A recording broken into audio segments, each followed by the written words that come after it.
Hi, it is hot out here. The sun is no joke. I'm wearing my special clothing. I'm excited. Garden is growing like crazy. Squash and everything is just taking everything over. It's really, really hot though, like 100 degrees. So, yeah, and the UV is really high. So yeah, I'm protecting myself wearing stuff. But anyway, I have something that I decided to do that I want to share. I ordered some grow bags. I have grow bags everywhere, but they're really too large for what I want. I want those more for trees. Got all new ones here, and I got a whole bunch because I got a really good deal. One pack here is supposed to be 50 of them, 50 10-gallon. This one here is 24 3-gallon containers. Here with the 10-gallon, that'll be plenty large enough to grow tomatoes in, since you know, all the nematodes and everything. So I thought about using grow bags like around the garden for tomatoes and in places where I can't dig up the soil because there's like underground utility lines or something. Like I have like Spectrum, I have like cable lines that go under the ground this way and in other places, so that I don't really want to dig up stuff. But I can put grow bags there, like on the cement pad back there, and like on my driveway and other things. And then I can free up the garden space here for corn and potatoes and squash and, you know, my brassicas and things like my kale and collards and cabbages and stuff. And then maybe I'll do cucumbers and tomatoes and things like that in pots. Or I guess fabric bags. This giant package here, using some old printers. They're all broken and stuff, so they're getting another use. Awesome. Oh, this is just like I could easily cut this. Here we go. Look at that. Those are packed very tightly. See, it stormed. Finally rained a little bit. Okay, it's time to fill up these grow bags. I'm not going to use potting mix because potting mix is too dense and holds too much water and is kind of gross. I'll show you what I mean. Mix here. It's made with peat. These are getting kind of moldy, but it's just holds way too much moisture. Especially for, I mean, maybe if it was a smaller pot, but for 10 gallons, it's going to just rot the roots. And same with all this compost, even though this is mostly wood chips too, because it's from maize. I'm still going to mix it in with the bark. Pine bark mulch isn't like regular mulch. It's not like wood chip mulch. It won't rob it of nitrogen. Bark mulch is different. And this is actually what a lot of nurseries and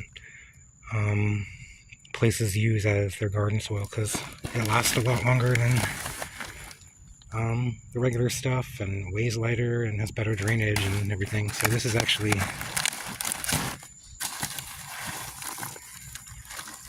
what I'm going to be using as most of my mix. I know that seems bizarre, but that's how it is.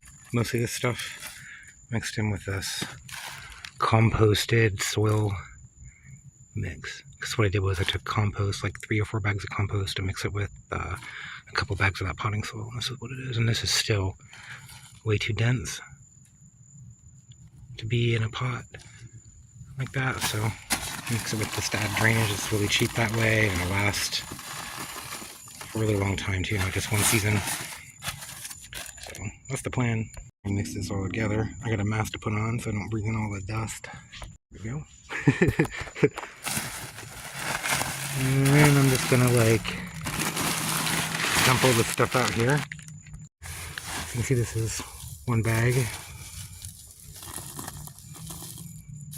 It's 2 bags, and that's about almost 50-50. There we go. I think I'm just gonna mix these 3 bags first, since I don't really have that much room. I'm just gonna do it with my feet. Also, pull up the sides here.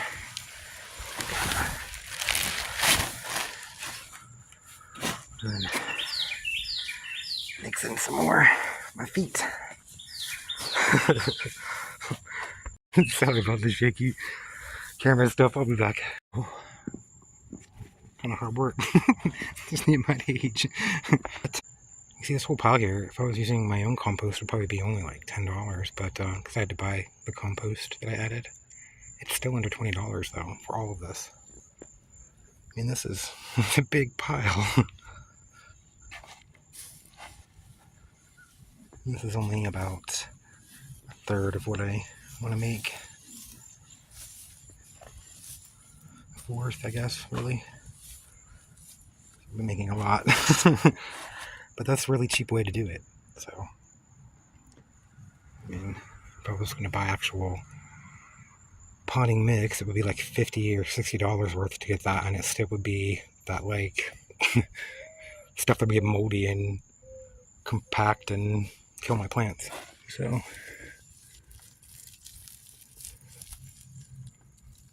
this would be the perfect mix, pretty much. I think this might be perfect. It'll have nice drainage. Still has plenty of structure. Put hard plastic in it now. Get that out of the way. I think it'll drain a lot better and won't just be like trying to grow in a big clump of peat or something. It's just too humid here. There. I think that'll work out nice. That looks like it might be perfect.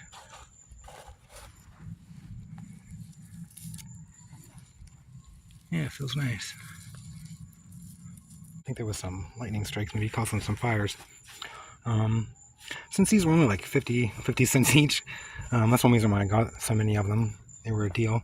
I want to reinforce them a bit, so I made cardboard to put in the bottom.